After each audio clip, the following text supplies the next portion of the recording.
दाना दोन दाना दोन दाना दोन दाना दोन दाना दोन दाना दोन दाना दोन दाना दोन दाना दोन। मतलब तो बच्चा सब अरे समझ गया सन रे? हाँ सर समझ गइल बानी, बताई का? तो बताओ सन रे।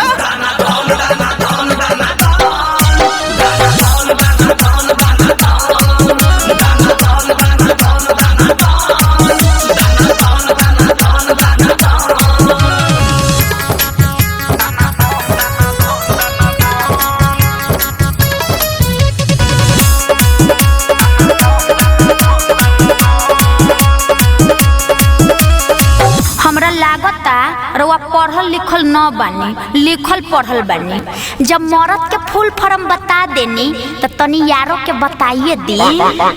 तो सुन ऐसे आई लव यू कही ऐसे कही या ऐसे तो हके यारा ले जाके ऐसे करी रगड़ा रगड़ा तो बाद में कही का कही यारा वो यारा दी हो दोबारा एक बेरी में तो मन न भरा।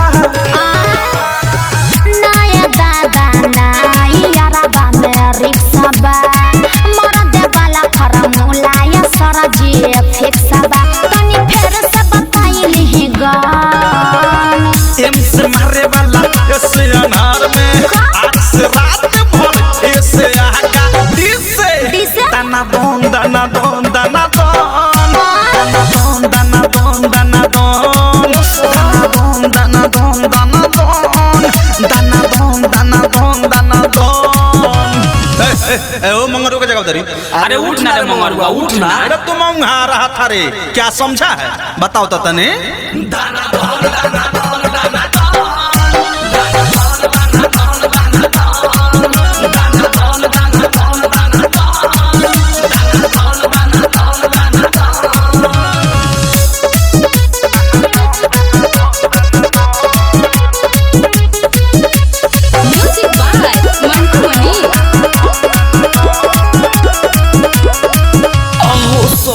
एगो एगो एगो एगो बात कही, ओकनी के तो यार भतार के फार्मूला समझा देनी, हमनियों के माल के फार्मूला समझा देना। एम से खूबे काल मलवावे दोनों ऐसे आराम से एल से लबर लबर जे बोलब तो बोलब तुम्हारी धराम से। तो कही का छैला ओ छैला ओ मेरे छैला छू मेरी थैला तेरी कहती है लैला। जान ले हम नहीं ओने सब बेसा हो राइट थारो सूरज या नीति सा हो अब देश अनुराग बापासान।